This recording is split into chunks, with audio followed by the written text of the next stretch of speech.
moms, we can all get very busy and we have tendency to put ourselves last, but our next guest says it is time to step in front of the line.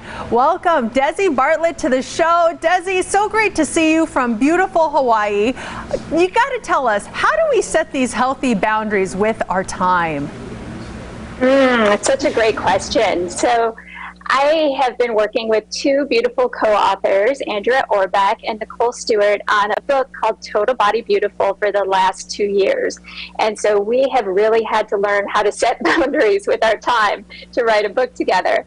And what I've found is that if we're really, really clear with our intention about what it is that we'd like to put forward into the world, it makes it much easier to say, no, thank you, or I'll call you back later.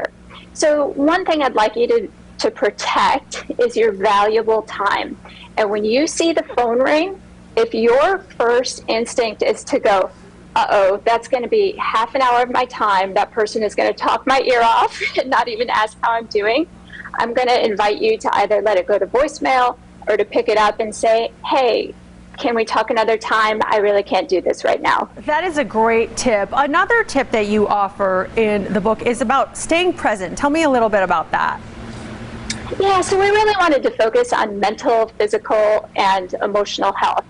And when we're talking about staying present, we're talking about really being in this moment and not reviewing the past or making future to-do lists.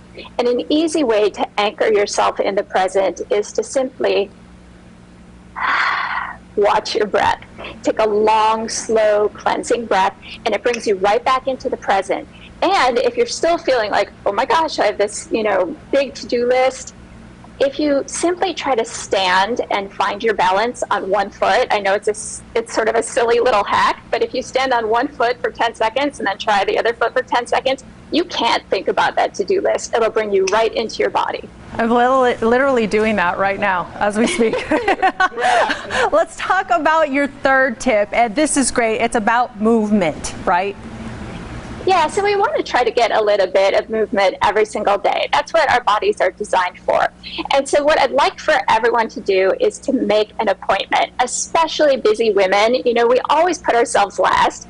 If it's between working out and going to do everything for our families and our best friends, we'll usually kind of say, oh, I need to take care of others.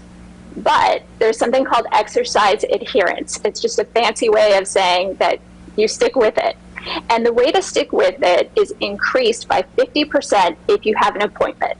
It can be with your spouse, your best friend, a trainer, if that's what you do, or even the instructor at the local gym. If you just say, hey, I'm going to see you tomorrow at 4, if you know that someone is there waiting for you and expecting you, you're 50% more likely to go and enjoy. We cannot wait to read the book. What great tips, really putting ourselves first. Desi, thank you so much for joining us and for the great information. We appreciate you so much.